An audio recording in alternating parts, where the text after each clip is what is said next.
കപ്പയ്ക്ക കൊണ്ട് രുചികരമായ ഒരു അച്ചാറാണ് ഞാൻ തയ്യാറാക്കാൻ പോകുന്നത്. അതെങ്ങനെയാണെന്ന് നമുക്ക് നോക്കാം. അതിനായിട്ട് ഞാൻ ഒരു കപ്പയ്ക്കയാണ് എടുത്തിട്ടുള്ളത്. കപ്പയ്ക്ക തോലൊക്കെ കളഞ്ഞ് വൃത്തിയാക്കി കഴുകി നമ്മൾ മാങ്ങ അച്ചാറുടെ അരിയൂലേ ആ ഒരു രീതിക്ക് വേണം അരിഞ്ഞെടുക്കാനേ. ആ ഒരു രീതിക്കാണ് ഞാൻ അരിഞ്ഞെടുത്തിട്ടുള്ളത്. ഇനി ഇതിനൊന്ന് ആവി കയറ്റിയെടുക്കണം. അതിനായിട്ട് ഇഡ്ഡലി പാത്രത്തിനകത്ത് വെള്ളം വെച്ച് നന്നായിട്ട് തിളച്ചതിന് ശേഷം ഒരു പാത്രത്തിനകത്ത് കപ്പയ്ക്ക ആക്കി കൊടുത്ത് ഒന്ന് ആവി കയറ്റാൻ വയ്ക്കാമേ. ഒരുപാട് സമയമൊന്നും ആവി കയറ്റാനായിട്ട് വെക്കേണ്ട. ഒരു 7 മിനിറ്റ്, അതിൽ കൂടുതൽ സമയം വെക്കാൻ പാടില്ല. കാരണം കപ്പയ്ക്ക് ഒരുപാട് വെന്ത് പോകാൻ പാടില്ല. അതുകൊണ്ട് ഒരു 7 മിനിറ്റ് മാത്രം ആവി കയറ്റാനായിട്ട് വെക്കാം. ഇങ്ങനെ ആവി കയറ്റുന്നത് കൊണ്ട് കപ്പയ്ക്ക് ഒരുപാട് വെന്തൊന്നും പോകത്തില്ല. ചെറുതായിട്ട് ഒന്ന് അച്ചാറിടുമ്പോൾ സോഫ്റ്റായി കിട്ടാനാണ് ഇങ്ങനെ ആവി കയറ്റണത്. ഒരു 7 മിനിറ്റിന് ശേഷം കപ്പയ്ക്ക് പുറത്തെടുത്ത് ഒരു പാത്രത്തിനകത്ത് ഒരു പാത്രത്തിനകത്ത് നിരത്തി വയ്ക്കാം. കപ്പയ്ക്ക് ഇരുന്ന് കൂടുതൽ വെന്ത് പോകാതിരിക്കാനാണ് ഇങ്ങനെ നിരത്തി വയ്ക്കണത്. കപ്പയ്ക്ക് ഒരു 7 മിനിറ്റ് ആവി കയറ്റിയെന്നും പറഞ്ഞുകൊണ്ട് വെന്തോ ഒന്നും പോകത്തില്ല. കപ്പയ്ക്ക് ആവി കയറ്റി അച്ചാറിടുമ്പോൾ ഒരു പ്രത്യേക ടേസ്റ്റ് തന്നെയായിരിക്കും. കപ്പയ്ക്ക് ഒരു ചെറിയ മൃദുത്വവും കിട്ടും. അതുപോലെ ആ കപ്പയ്ക്കൊരു ഒരു ചമർപ്പില്ലേ അതും കാണത്തുമില്ല. അപ്പോൾ അതുമല്ല, നമുക്ക് ഒരുപാട് സമയം അതിനായിട്ട് തിളപ്പിച്ച് വേവിക്കേണ്ട കാര്യവുമില്ല. അപ്പോൾ പാകത്തിന് അച്ചാറിൻ്റെ പാകത്തിന് കിട്ടും ആവി കയറ്റിയിട്ട് അച്ചാറിടുമ്പോൾ. ഇനി അച്ചാർ ഉണ്ടാക്കി തുടങ്ങാം. അതിനായിട്ട് ഒരു ചീനച്ചട്ടി അടുപ്പത്ത് വെച്ച് അതിലേക്ക് ഒരു 1/4 കപ്പോളം നല്ല എണ്ണയാണ് ഒഴിച്ചു കൊടുക്കുന്നത്. ഓരോരുത്തരുടെ ആവശ്യത്തിനനുസരിച്ച് എണ്ണ എടുക്കാം. ഇനി അതിലേക്ക് കുറച്ച് കടുകും കൂടി ഇട്ട് കൊടുക്കുവാണേ.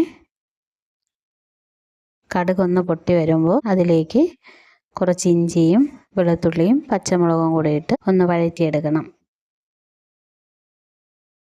ഫസ്റ്റ് ടൈമാണ് എൻ്റെ വീഡിയോ കാണുന്നതെങ്കിൽ എൻ്റെ ചാനലൊന്ന് സബ്സ്ക്രൈബ് ചെയ്യണേ. അതുപോലെ എൻ്റെ വീഡിയോയ്ക്ക് ലൈക്കും കമൻറ്റും കൊടുക്കണേ. മറ്റുള്ളവർക്ക് ഷെയർ ചെയ്തും കൂടെ കൊടുക്കാൻ മറക്കരുതേ. ഇഞ്ചിയും വെളുത്തുള്ളിയും പച്ചമുളകും ഒന്ന് വാടി വന്നിട്ടുണ്ട് ഒരുപാട് മുരിഞ്ഞൊന്നും പോകണ്ട, ചെറുതായിട്ടൊന്ന് വാടി വന്നാൽ മതി. ഇനി ഈ സമയം അതിലേക്ക് 3 ടേബിൾ സ്പൂണോളം മുളക് പൊടി ഞാൻ ചേർത്ത് കൊടുക്കുവാണേ. ഇനി അതിലേക്ക് കുറച്ച് മഞ്ഞൾപ്പൊടി, ഒരു 1/4 ടീസ്പൂണോളം മഞ്ഞൾപ്പൊടിയും കൂടി ചേർത്ത് കൊടുത്ത് നന്നായിട്ട് വഴറ്റിയെടുക്കണേ. കരിഞ്ഞു പോകാതെ പച്ചമണം മാറണ രീതിക്ക് ഒന്ന് വഴറ്റിയെടുക്കണേ. പൊടികളൊക്കെ ഒന്ന് വഴണ്ടി വന്നു കഴിഞ്ഞാൽ അതിലേക്ക് കപ്പയ്ക്കയും കൂടി ചേർത്ത് കൊടുക്കാമേ. ലോ ഫ്ലെയിമിൽ വെച്ചിട്ട് വേണം കപ്പയ്ക്ക ചേർത്ത് കൊടുക്കാനേ. കപ്പയ്ക്ക ചേർത്ത് കൊടുത്ത് കഴിഞ്ഞ് നന്നായിട്ട് ഇളക്കി യോജിപ്പിച്ച് എടുക്കണേ. ഈ മുളക് പൊടിയുടെ കൂട്ടൊക്കെ കപ്പയ്ക്കയുടെ എല്ലാ ഭാഗത്തും ആകത്തക്ക വിധം നന്നായിട്ട് ഇളക്കി യോജിപ്പിക്കണേ. കപ്പയ്ക്കയുടെ എല്ലാ ഭാഗത്തും മസാലയൊക്കെ ആയി കഴിഞ്ഞ് കഴിഞ്ഞാൽ അതിലേക്ക് കുറച്ച് ഉപ്പും കൂടി ചേർത്ത് കൊടുത്ത് നന്നായിട്ട് ഇളക്കി യോജിപ്പിക്കണേ. ആവശ്യത്തിന് ഉപ്പും കൂടി ചേർത്ത് കൊടുത്ത് നന്നായിട്ട് ഇളക്കി യോജിപ്പിക്കണം. ഉപ്പ് കപ്പയ്ക്കയുടെ എല്ലാ ഭാഗത്തും ആകത്തക്ക വിധം നന്നായിട്ട് ഇളക്കി യോജിപ്പിക്കണം. അതിനുശേഷം ഇനി അതിലേക്ക് ഒരു 1/4 കപ്പോളം വിനീഗറാണ് ചേർത്ത് കൊടുക്കാൻ പോണത്. വിനീഗർ ചേർത്ത് കൊടുത്ത് നന്നായിട്ട് ഇളക്കി യോജിപ്പിക്കണേ. ഇനി അതിലേക്ക് 1/4 കപ്പോളം നല്ല തിളച്ച വെള്ളം കൂടി ചേർത്ത് കൊടുക്കണേ. ഇനി അതൊന്ന് തിളച്ച് വരുമ്പോൾ അതിലേക്ക് കുറച്ച് കടുക് വറുത്ത് പൊടിച്ചതും അതുപോലെ തന്നെ ഉലുവ പൊടിച്ചതും കൂടി ചേർത്ത് കൊടുത്ത് നന്നായിട്ട് ഇളക്കി യോജിപ്പിക്കണം. ഇനി അതിലേക്ക് 1/4 ടീസ്പൂണോളം കായപ്പൊടിയും കൂടി ചേർത്ത് നന്നായിട്ട് ഇളക്കി യോജിപ്പിക്കണം. ഈ സമയം അച്ചാറിനൊരു പ്രത്യേക മണമായിരിക്കും മസാലകളൊക്കെ കപ്പയ്ക്കയിൽ പിടിച്ച് നല്ലൊരു പ്രത്യേക ഒരു മണം തന്നെയാണ്. നല്ലൊരു അച്ചാറാണ്.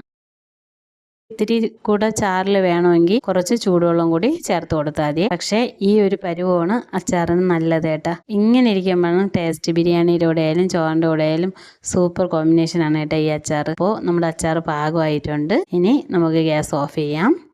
രുചികരമായ കപ്പയ്ക്ക അച്ചാർ റെഡി ആയിട്ടുണ്ട്. കപ്പയ്ക്ക അച്ചാർ ചൂടാറിയതിന് ശേഷം ഒരു ചില്ലുകുപ്പിക്കകത്താക്കി സൂക്ഷിക്കാം. പിറ്റേ ദിവസം കൂട്ടുമ്പോഴാണ് ഇതിന് ടേസ്റ്റ് ഇന്നുണ്ടാക്കി ഇന്ന് കഴിക്കുന്നതിനെക്കാട്ടിയും പിറ്റേ ദിവസം ഇത് കൂട്ടുമ്പോഴാണ് ടേസ്റ്റ്. അപ്പോൾ എല്ലാവർക്കും എൻ്റെ വീഡിയോ ഇഷ്ടമായെന്ന് കരുതുന്നു. ഇനി അടുത്ത വീഡിയോയിൽ കാണുന്നത് വരെ എല്ലാവർക്കും എൻ്റെ നന്ദി. Thanks for watching. ബൈ.